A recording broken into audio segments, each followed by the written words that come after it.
Aku bersaksi atas diriku. Tidak ada yang nyata dan yang wujud melainkan Allah, diriku.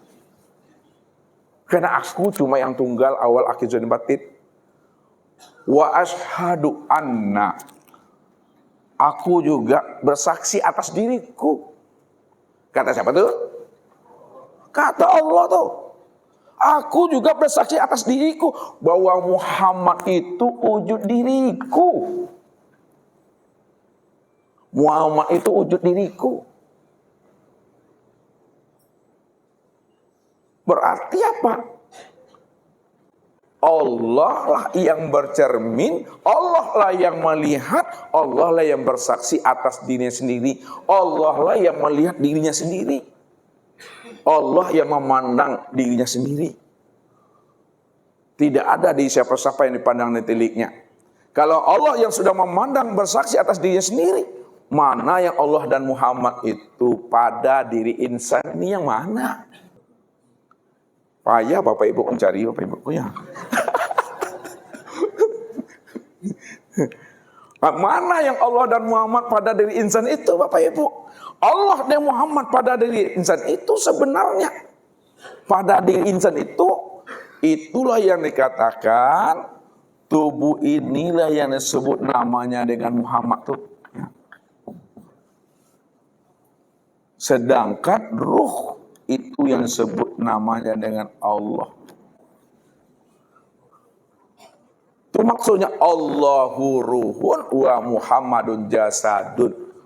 Allah itu batin, nyata pada ruh, Muhammad itu zahir, nyata pada tubuh. Kumpulan, perpaduan, penyatuan, kesempurnaan nama Allah dan Muhammad, itu yang disebut namanya insan.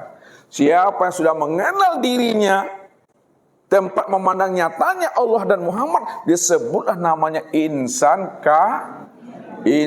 kamil, mukamil. Wah, insan kamil. Insan kamil itu nyata pada Muhammad tuh, ya, nyata pada Muhammad. Mukamil nyata pada Allah. Tuh dia. Sekarang kalaulah insan kamil mukamil itu tempat memandang nyatanya Muhammad dan Allah, yang mau orangnya Bapak Ibu? Aku keha, yang songgu, yang sabatang kuha. Siapa yang tidak mampu memandang Allah dan Muhammad pada insan, maka disebutlah namanya butuh sange. Itulah orang yang sesat yang abadi. Tuh dia. Apa kata Allah orang sesat abadi itu? Kekal selama-lamanya. Wa man kana fi hazil a'ma fa huwa fil akhirati a'ma wa adallun sabila. Kita terjemahkan secara makna hakiki. Siapa yang tidak mengenal aku pada dirinya, itulah yang dikatakan namanya orang yang sesat. Itulah yang dikatakan orang yang buta. Orang yang dikatakan buta dan sesat adalah orang yang tidak mengenal aku, yang sudah nyata wujud terang dan jelas pada dirinya. Itu yang sesat itu. Itulah kesempurnaan itu. Bapak Ibu. Sekarang Bapak Ibu kita sempurnakan lagi sholatnya. Ini kehendak Allah tuh. Kehendak Allah semuanya. Lalu bagaimana kesempurnaannya sholat? Lihat ini di akhir penutup.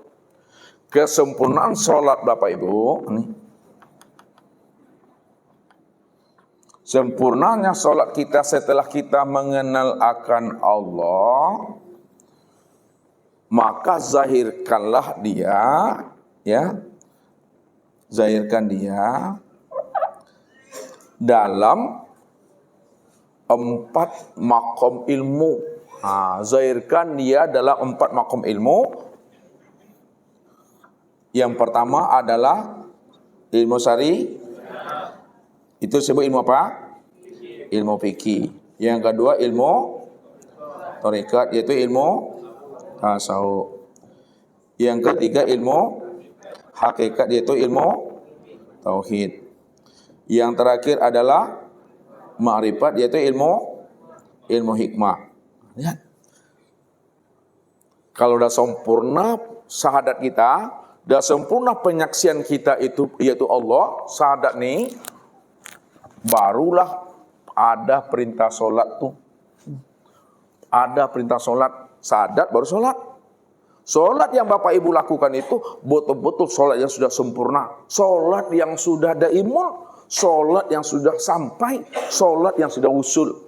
Mana yang katakan sholat yang sudah usul, yang sudah sempurna itu, usul dan sempurnanya dia pada 4 maqam ilmu ini. Nah, lihat, sempurnakanlah sholat itu pada ilmu syariat fikih. Kalau Bapak Ibu menyempurnakan sholat pada ilmu syariat fikih itu, maka nampaklah pada batang tubuh.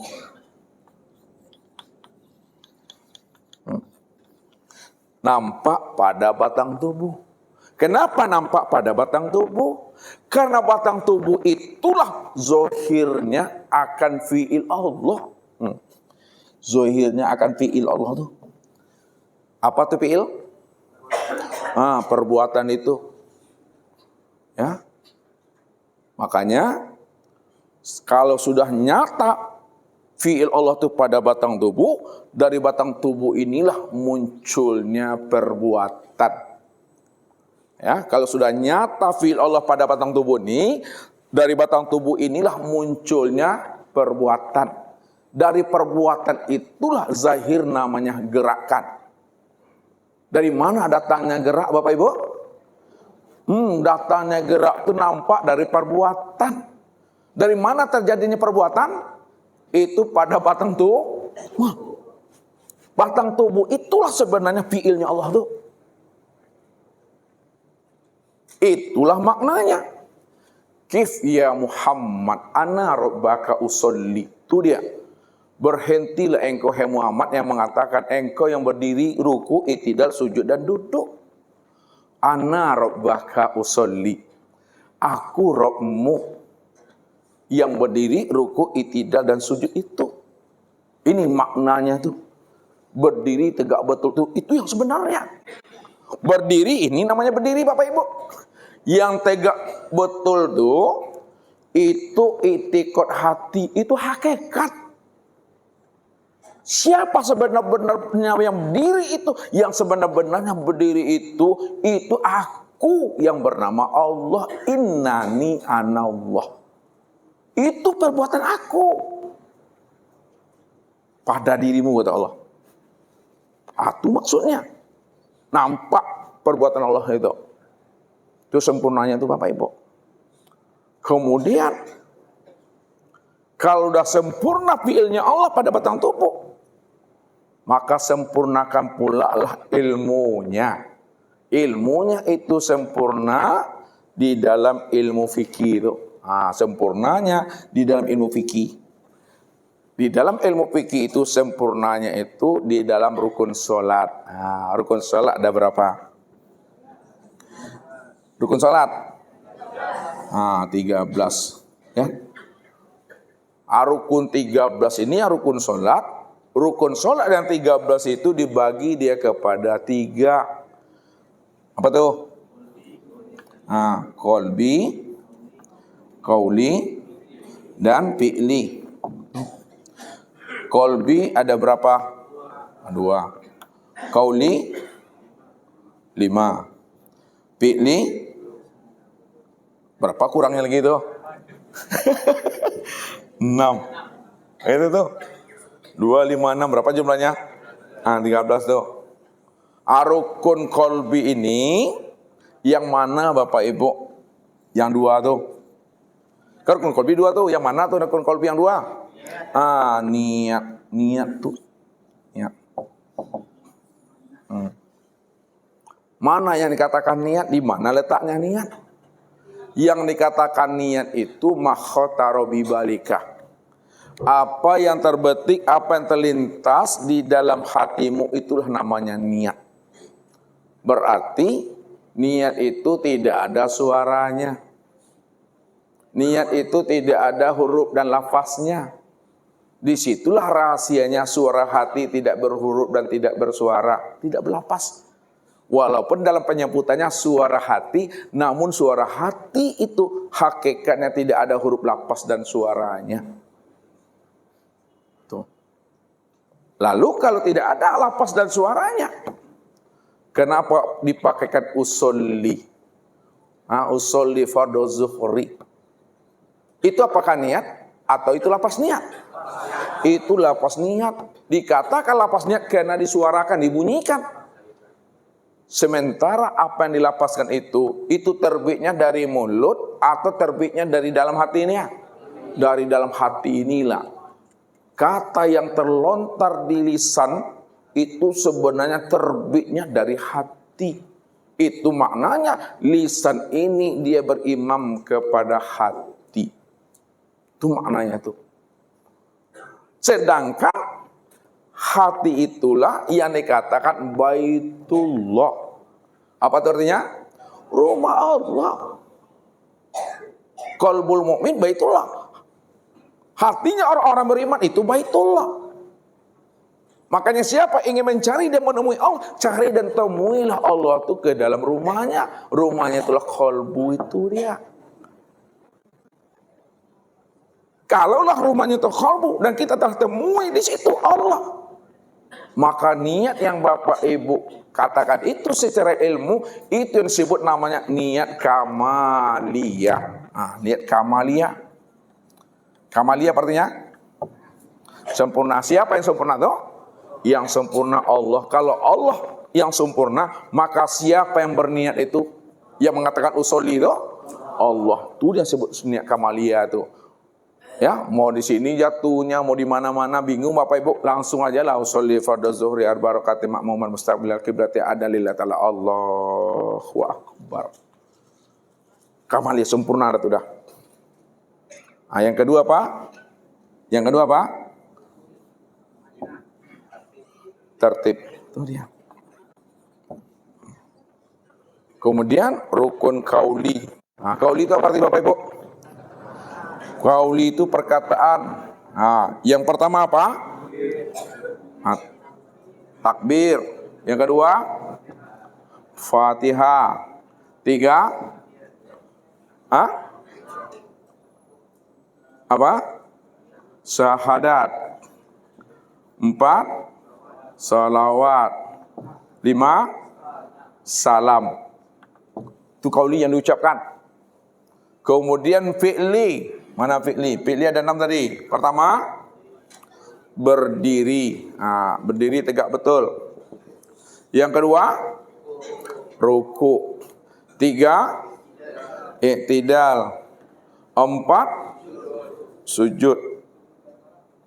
5, duduk antara 2 sujud. Terakhir, duduk tasahud tahiyat akhir atau tasawuf akhir. Itu dia. Makanya antara rukun kauli, fi'li dan kolbi ini satu kesatuan yang sempurna Bapak Ibu. Kalau dibuat contoh, rukun kauli itu ibarat gelas nih. Gelas. Ya, contoh gelas. Ini kauli nih. Gelas. Sedangkan yang rukun kolbi itu ibarat air yang di dalam gelas. Air dalam gelas. Sedangkan rukun fi'li adalah diri yang membawa gelas. Pertanyaannya, ketika Bapak Ibu membawa gelas yang berisi air, bagaimana air itu tidak tumpah pada saat Bapak Ibu membawa dan menghantarkannya di meja ini? Hati-hati, konsentrasi, akal, pikir, hati, dan rasa. Mesti sampai air itu kita hantarkan ke meja ini, kita letakkan di mana saja, tanpa dia itu tabayak. Lihat tahu tabayak? Tumpah, terserah aku. Ibadah kepada Allah, hati, perbuatan, ucapan itu mesti sampai kepada Allah. Makanya pahamilah rukun 13 itu awal sampai akhir. Di situ sempurnanya. Itu yang pertama. Yang kedua, sempurnakan sholat Bapak Ibu itu di dalam ilmu tarekat tasawuf. Karena Ilmu tarekat tasawuf itu betul-betul tempat memandang nyatanya asma Allah. Asma Allah itu betul-betul sempurna nyatanya pada hati Bapak Ibu. Jadi asma Allah itu betul-betul sempurna nyata dia pada hati. Kalaulah sempurnanya asma Allah pada hati, maka hendaklah kita mendirikan sholat dalam bentuk ilmu tarekat tasawuf itu mesti juga menggunakan hati sebagai wujud sempurnanya asmanya Allah itu. Disitulah Nabi mengatakan apa? La sholata illa bihudurul qalbi. Tidak dikatakan sholat, tidak sah sholat kalau hatinya tidak hadir kepada Allah. Tidak sah sholat kalau tidak hadir hatinya kepada aku. Apa maknanya sholat hati tidak hadir kepada Allah? Ketika kita sholat, hati kita cuma hadirnya kepada surga dan pahala, maka surga dan pahala itulah yang menjadi sembahan kita. Surga dan pahala itulah yang menjadi Tuhannya kita. Sedangkan Allah hanyalah perantara saja bagi kita untuk mendapatkan surga dan pahala. Sebab apa? Yang kita tuju di dalam sholat itu bukan Allahnya, akan tetapi surga dan pahalanya. Disitulah dikatakan la sholata illa bihudurul qalbi. Tidak sah sholat kamu kalau hatimu tidak tertuju kepada aku. Rupanya Bapak Ibu, disinilah letaknya niat itu duduknya. Innamal a'malu binniyat. Siapa yang sholat niatnya bukan Allah, siapa yang sholat niatnya sesuatu, maka sesuatu itu menjadi Tuhannya. Sesuatu itu yang menjadi sembahannya.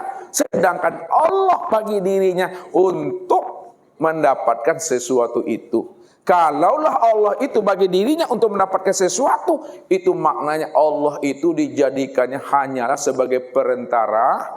Allah dijadikan bagi dirinya sebagai budak untuk mendapatkan sesuatu itu. Hati-hati Bapak Ibu, harus hadir. Makna hakikat hadirnya hati itu, hadirnya hati kepada Allah itu maksudnya betul-betul Bapak Ibu sudah merasakan hadir dan dekatnya Allah itu bersama diri ini. Inilah dikatakan pada makom tasawuf ini yang dikatakan makom muraqabah. Muraqabah itu sudah merasakan hadirnya Allah itu bersama dirinya. Itu yang Allah katakan. Wa huwa ma'akum aina ma kuntum. Apa artinya Bapak Ibu? Wa huwa ma'akum aina ma kuntum. Dan dianya bersama kamu di mana saja. Ambil dengan rasa. Nah, kalau itu kan masih jauh tuh kan. Dianya Allah bersama kamu di mana saja kamu berada. Ambil dengan rasa. Di mana ada kamu, di situ ada aku. Di mana ada kamu, di situ ada aku. Kamu dalam keadaan qiyam. Kamu dalam keadaan qu'udan. Kamu dalam keadaan junuban. Berdiri, duduk, dan berbaring. Melihat, mendengar, dan berkata, aku hadir pada saat kamu berdiri, duduk, dan berbaring. Pada saat kamu memandang, mendengar itu. Itulah rasa itu. Makanya aktifkan kesadaran Tuhan pada diri. Siapa yang sudah aktif kesadaran Tuhan pada diri, disitulah dia merasakan kehadiran Tuhan itu. Innallaha ma'ana. Allah itu selalu berserta aku. Oleh karena itu, jaga dan peliharalah hati kita untuk tetap selalu bermuajahah dengan Allah itu. Jaga dan pelihara hati kita. Bagaimana hati kita tetap hadir bersama Allah. Jauhnya yang tiada berantara, dekatnya yang tiada bersentuhan itu. Cara menjaga hati supaya hati ini hadir bersama Allah, maka hidupkanlah rasa Tuhan itu di dalam diri. Hidupkan rasa Tuhan di dalam diri. Mana yang dikatakan rasa Tuhan di dalam diri itu? Yang dikatakan rasa itu singkatan Bapak Ibu. Singkatannya apa tuh? Rasa itu singkatannya Rasul Allah. Mana yang Rasul Allah pada diri Bapak Ibu? Itu yang disebut namanya ruh, niaru. Rasul Allah itu yang ruh tuh. Mana yang Rasul Allah itu pada diri Bapak Ibu? Ruh. Mana yang ruh itu pada diri Bapak Ibu? Itu yang disebut namanya Muhammad. Mana yang Muhammad itu pada diri Bapak Ibu? Itu yang zat. Siapa zat itu pada diri Bapak Ibu? Itu yang Allah itu. Jadi dalam tingkat torikat mencari Allah itu dengan rasa. Rasa bisa enggak bohong Bapak Ibu? Rasa tidak pernah bohong Bapak Ibu. Ya, rasa tak akan pernah dia menipu. Ya. Kenapa tidak menipu? Karena Bapak Ibu sudah mampu merasakan rasa yang sudah dikenal. Nggak akan pernah dia bohong di situ tuh. Tapi siapa yang tidak mampu merasakan rasa yang dia kenal, maka itu rasa yang menipu itu. Ya, mengaku-ngaku bersama Allah, mengaku-ngaku bersama Tuhan. Lari saya kucing, ya, dia teloteng mengajak tikui, bangki takui itu. Di kejaman ditahan juga tuh. Kejaman tahu? Kencing aku. Ditahan kena takuinya tadi tuh. Padahal dikatakan innallaha ma'al hadir rasa Tuhan tuh. Itu tuh. Ini murqabah tuh. Jadi hadirnya hati itu. Yang ketiga, sempurnakan sholat itu dalam bentuk ilmu hakikat tauhid. Sempurnanya ya sholat itu pada ilmu hakikat tauhid. Disinilah kita memandangnya akan sifat Allah nyata pada ruh. Jadi memandang nyatanya sempurna sifat Allah itu pada ruh. Ruh itulah sempurnanya memandang nyatanya sifat Allah. Itu maknanya.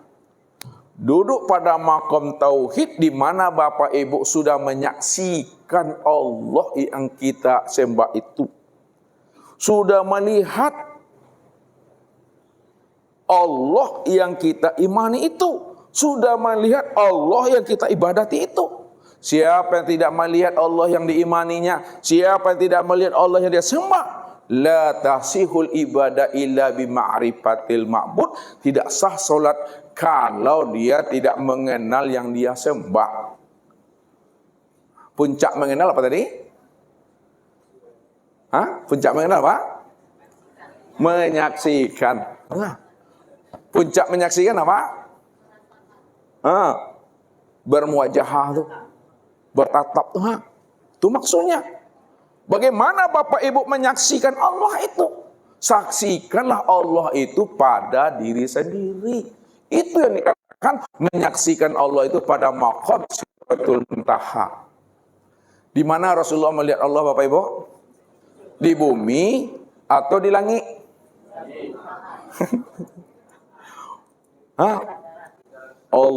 Rasulullah melihat Allah itu bukan di bumi, bukan pula di langit, tapi di Sidratul Muntaha. Apa maknanya? Ketika Rasulullah telah sampai di Sidratul Muntaha, bukan di langit, di Sidratul Muntaha, dipandang ya, di depan tak nampak Allah lah. Lenongnya ke kanan, tidak juga subuh Allah lah. Tilik ke kidal, tidak juga nampak Allah lah. Pandang ke atas tak nampak Allah. Pandang ke bawah tak nampak Allah. Rupanya Allah yang dia pandang, Allah yang dia lihat, itu tiada lain adalah Allah yang sudah nyata rupa insan yang bernama Muhammad. Itulah dirinya Rasulullah Sallallahu Alaihi Wasallam itu. Disitulah Rasulullah itu melihat Allah itu pada makom Sidratul Muntaha, kesadaran yang tinggi. Itu maksudnya Bapak Ibu. Ini Sidratul Muntaha, Sidratul Muntaha. Sidr itu artinya sadar. Nah, sidr itu maknanya sadar. Muntaha itu maknanya itu penghabisan. Makna penghabisan sudah tinggi itu.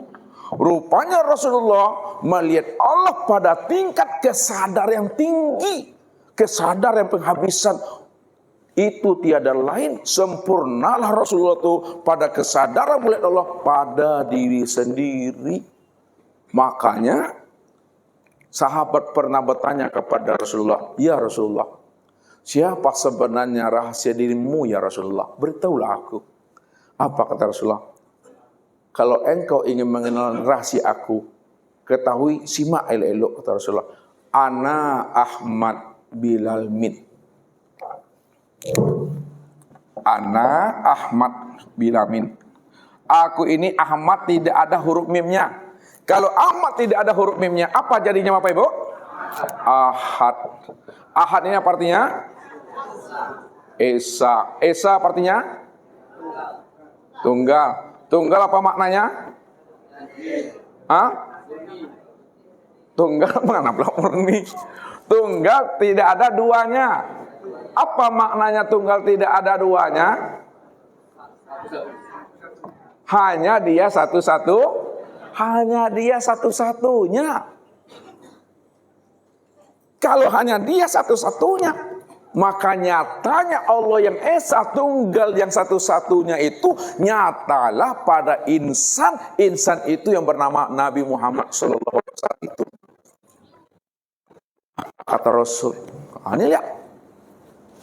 Wahai Umar, kalau engkau sudah tahu siapa rahasia aku ini adalah Ahmad, tidak ada huruf mimnya. Man ro'ani faqad ro'al haq. Siapa yang sempurna memandang aku, zahir dan batin, luar dan dalam, sudah sama kamu memandang Allah. Siapa yang memandang aku, sudah sama dia memandang Allah. Rasulullah membukakan tabir rahasia dirinya karena dirinya tidak ada. Kalau dirinya tidak ada, yang ada hanya Allah. Kalau Allah yang ada, maka nyatanya Allah itu sempurnalah pada dirinya itu. Tapi walaupun Nabi mengatakan memandang Allah itu pada dirinya, Nabi paham dan mengerti dirinya bukanlah kenyataan dirinya. Akan tetapi dirinya kenyataan Allah itu sendiri. Ketika itu, apa kata Rasulullah? Hai Umar, man arafallahu kala lisanahu. Kalau kamu sudah mengenal Allah, zahir dan batin, dia cuma yang ada, maka ketika itu keluarlah lidahmu. Jangan disebut-sebut juga lagi. Nanti lain disebut, lain pula yang ditunjuk. Kalau orang sudah paham mana yang Allah yang wujud dan yang nyata itu, ditunjuk juga lagi, disebut juga lagi, maka di situ akan mengaburkan pemahaman kita Bapak Ibu. Ini Ustaz katakan tadi, ketika kita dah tahu namanya Hotel Epo, kita dah berada di dalam ini, ditanya juga lagi, mana Ustaz yang Hotel Epo itu Ustaz? Bisa Bapak Ibu menjelaskannya sama Ustaz tuh? Yang mana Hotel Epo tuh? Yang mana dia? Yang mana? Ustaz, Hotel Epo itu yang mana? Angkat nggak ya tuh? Hotel Epo nya? Setiap pertanyaan tentu ada orangnya. Sebut mana yang Hotel Epo tuh? Nih, lain pula tuh. Kita minta Hotel Epo yang mana? Yang ditunjuk apa? Dinding. Makanya kalau sudah paham, jangan disebut juga, diam saja. Kalau disebut dan dijelaskan juga, lain yang ditunjuk, lain yang disebut, lain pula yang ditunjuk. Cukup paham itu. Itu maksudnya pada makom kesadaran. Rupanya menyaksikan Allah itu pada diri sendiri. Ini yang Ustaz maksud. Ketika Bapak Ibu takbiratul ikhram, ini di ujung-ujung kaji lagi Bapak Ibu. Ya, kok lapar Bapak Ibu, Ustaz mungkin lebih lapar mungkin. Ya, lapar aku, panik juga aku. Nah, menyaksikan Allah pada diri sendiri itu, lihat. Pada waktu makom takbiratul ikhram. Makom takbiratul ihram yang disebut namanya makom apa? Cepat Bapak Ibu, bercepat kita makan nah. Makom Mi'raj. Ah, lihat nih. Ini di ujung Bapak Ibu ya, bukan di ujung tanduk ya. Makom Mi'raj. Nah. Sebelum Bapak Ibu takbir, takbir itu kan Mi'raj angkat nih. Sebelum kita takbir, yang nampak diri kita. Diri kita berdiri tuh. Sebelum kita takbir, nampak imam. Sebelum kita takbir, nampak kawan makmum. Sebelum kita takbir, nampak sajadah. Sebelum kita takbir, nampak ruangan. Ini sebelum takbir. Tapi ketika sudah takbiratul ihram, Mi'raj, maka hilang diri. Hilang imamnya. Hilang sajadahnya. Hilang kawan kiri kanannya, hilang ruangannya. Ketika itu nyatalah Allah senyata-nyatanya. Apa maksud kata Ustadz ini? Lihat. Nah, ya. Mi'raj itu maknanya naik. Apa makna naik? Naik itu maksudnya, ya, sebelum Mi'raj terpandang alam, ketika Mi'raj maka hapuslah alam ini pandangan hati, maka nyatalah Allah yang wujud semata-mata. Kalau disempurnakan bahasanya, ya, naikkan pandangan hatimu memandang kepada Allah. Itu maknanya itu, sebelum Mi'raj terpandang alam, setelah Mi'raj maka yang terpandang itu hanya Allah yang terpandang, wujudnya pada insan, wujudnya pada imam, wujudnya pada makmum, wujudnya pada sejadah, wujudnya pada ruangan. Itulah tema yang disampaikan itu. Hapuskan alam dalam pandangan hatimu, maka zohirkanlah Allah. Nyatakanlah Allah yang wujud dan yang nyata senyata-nyatanya dalam pandangan hatimu. Ketika itu kamu udah Mi'raj tuh. Ketika dah Mi'raj, sudah melihat, baru angkat tangan, Allahu Akbar. Jadi Bapak Ibu kesimpulannya, tengok Tuhan dahulu, baru angkat tangan. Tengok Tuhan dahulu, baru seru. Tengok Tuhan dahulu, baru nyawa menyebut Allahu Akbar. Iko Allah di langit yo baru, Allah di arah yo, boleh basah yo, kalau angkat yo tangan tuh. Contoh. Nah, contoh lah banyak contoh Bapak Ibu. Sebelum ini Ustadz mau ke sini tadi hotel, kita mau ngumpul sini. Ustadz masih di dalam mobil, masih di Jalan Sudirman. Lalu apa kata Bapak Ibu? Assalamualaikum Ustadz, siap Ustadz, masuklah Ustadz. Ustadz masih di dalam mobil Jalan Sudirman. Yang kedua, Ustadz dah masuk di pintu tuh, dan nampak sama Bapak Ibu, Ustadz masuk di situ. Lalu apa kata Bapak Ibu? Assalamualaikum Ustaz, apa kabar Ustaz? Masuklah Ustaz.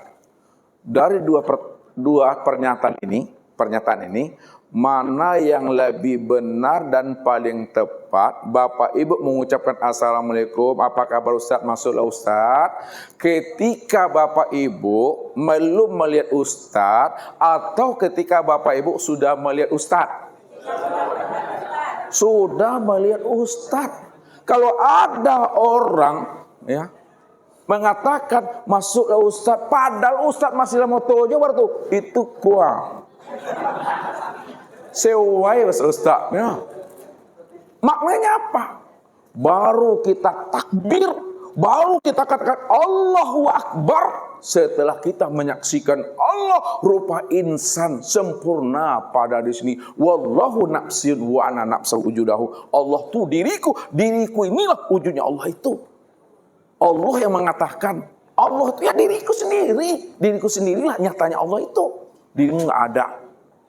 Kalau disempurnakan bahasanya dalam bahasa hakikat dan ma'rifat, itulah yang dikatakan tadi, Muhammad itu sebenarnya wujudnya Allah. Allah itulah batinnya Muhammad.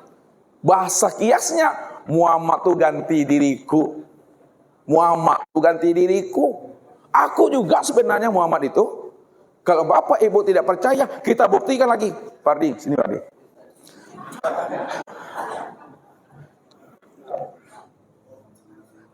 Siapa namanya Pak Ardi? Ardi Indrawan. Rupanya Pak Ardi yang Bapak Ibu kenal itu, inilah orangnya ganteng orangnya. Teman Pak Ardi ya? Nah, silakan. Teman Pak Ardi, silakan. Nah, tegak aja situ. Ya, lihat situ, sapa dulu. Bapak Ibu, assalamualaikum warahmatullahi wabarakatuh. Nah, sini lagi Mary.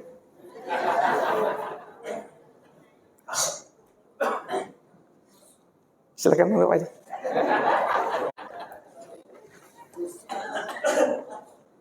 Pertanyaannya, duduk aja, duduk. Pertanyaannya, samakah atau berbedakah yang berdiri di situ tadi dengan yang berdiri di sini? Sama ke orangnya? Sama juga tuh. Inilah dikatakan Pak Ardi itu beralih tempat aja tuh. Ganti tempat duduk namanya. Tadi duduk di situ, lah panek ke sikonya. Tadi tagak di situ, kini tagak di situ. Lihat ngerti bahasa Ustaz tagak wah? Tadi dia berdiri situ, lalu dia berdiri sini, kemudian berdiri di sini. Rupanya yang berdiri di sini dengan yang berdiri di situ sama juga orangnya tuh. Itu maknanya Pak Ardi itu bergeser tempat duduk, bergeser tempat berdirinya aja. Allah Muhammad juga seperti itu. Ketika aku batin, diriku belum dikenal. Tapi setelah diriku ingin dikenal, maka aku zahir. Zahirku itu, aku bernama dengan Muhammad. Samakah yang zahir ini dengan yang batin itu? Sama. Siapa sebenarnya yang zahir itu yang bernama Muhammad tuh? Allah. Itulah yang berganti wujud dia, yang berganti nama. Sebelum dia dikenal, siapa sebutannya? Sebelum dikenal siapa namanya? Batin. Setelah bisa dikenal namanya zahir. Yang zahir itu siapa namanya? Muhammad. Itu dia tuh. Allah dan Muhammad itu Esa, Bapak Ibu. Sebutannya dua, tapi orangnya satu. Itu menyaksikan. Kalau Bapak Ibu sudah menyaksikan Allah dan Muhammad pada diri, itulah yang dikatakan diri yang berkelima. Diri Bapak Ibu inilah sebenarnya wujud syahadat itu, bukan lafaz syahadat. Diri Bapak Ibu inilah wujud yang sebenarnya wujudnya syahadat itu, bukan lafaz syahadat. Kalau lafaz syahadat asyhadu an la ilaha illallah wa asyhadu anna Muhammad Rasulullah. Itu lafaznya. Orangnya yang kita sebut asyhadu an la ilaha illallah wa asyhadu anna Muhammad, inilah orangnya itu. Ini diri Muhammad itu. Berarti menyaksikan Allah itu pada Muhammad, Muhammad itu rupa insan pada diri. Itu Bapak Ibu. Terakhir. Nah, lihat terakhir gini, kesempurnaan sholat setelah kita mengenal. Sempurnakanlah sholat itu di dalam ilmu ma'rifat hikmah. Kenapa? Karena pada ilmu ma'rifat hikmah itulah tempat memandangnya zatnya Allah yang nyata pada sir. Ya, ilmu ma'rifat itu, ilmu ma'rifat hikmah itu tempat memandangnya zatnya Allah yang nyata pada sir. Ketika Bapak Ibu paham bahwa yang memandang dengan yang dipandang itu adalah satu dan esa. Yang satu dan esa itu tiada lain adalah Allah. Maka ketika itulah maknanya diri Bapak Ibu itu telah hilang. Tidak ada di situ lagi. Kalau Bapak Ibu paham yang memandang dengan yang dipandang esa, yaitu Allah, ketika itu tidak ada lagi bahasa memandang, tidak ada lagi bahasa dipandang, tidak ada lagi bahasa mengenal, tidak ada lagi bahasa dikenal, tidak ada lagi bahasa menyembah dan memuji, karena dirinya semata-mata. Kalau tidak ada, berarti sholat itu sebenarnya kalau dizahirkan Allah menyaksikan dirinya sendiri. Disempurnakan lagi. Untuk apa Allah menyaksikan di sini? Allah ya menikmati akan fiil dirinya sendiri. Untuk apa Allah menikmati fiilnya sendiri? Allah menjalankan kepasrahan dirinya sendiri. Tidak ada. Disempurnakan lagi. Aniang selalu itu. Tulis dong, aneh aku buatnya tuh. Tidak ada lagi tuh. Nikmati aja. Bagaimana nikmatinya? Lihat bagaimana Allah itu menikmati perbuatan diri sendiri. Di dalam sholat, hadap wajah ke tempat sujud. Kan ada di Bapak Ibu lagi kan? Hadap wajah ke tempat sujud. Jangan ke situ, nanti saya lengkapi, kita baca gitu Pak. Hadap wajah ke tempat sujud. Hadap dada ke kiblat. Hadap hati sudah menyaksikan Allah itu diri sendiri, menyaksikan diri sendiri. Tuh. Mulut membaca ayat, telinga mendengar bacaan ayat. Rasa dan perasaan menikmati akan diri sendiri, berdiri, ruku, i'tidal dan sujud. Itulah orang yang sadar dengan dirinya bahwa dialah semata-mata yang berbuat itu. Tidak ada siapa-siapa. Inilah dikatakan wa aqimis sholata li zikri. Maknanya secara hakikat, dirikanlah sholat itu untuk mengingatku. Si zikri ini salah satu dari nama Tuhan.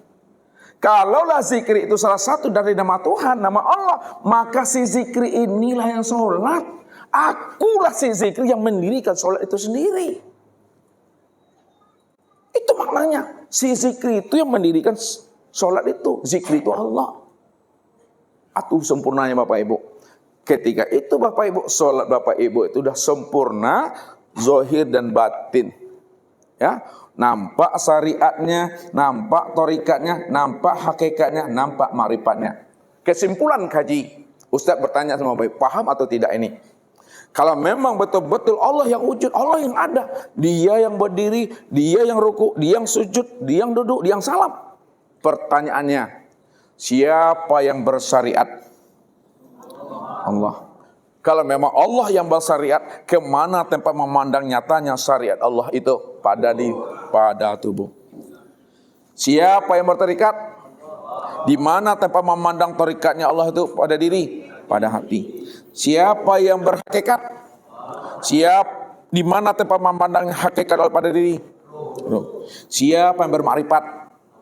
Di mana tempat memandangnya makrifat itu pada diri? Itu pada syirk.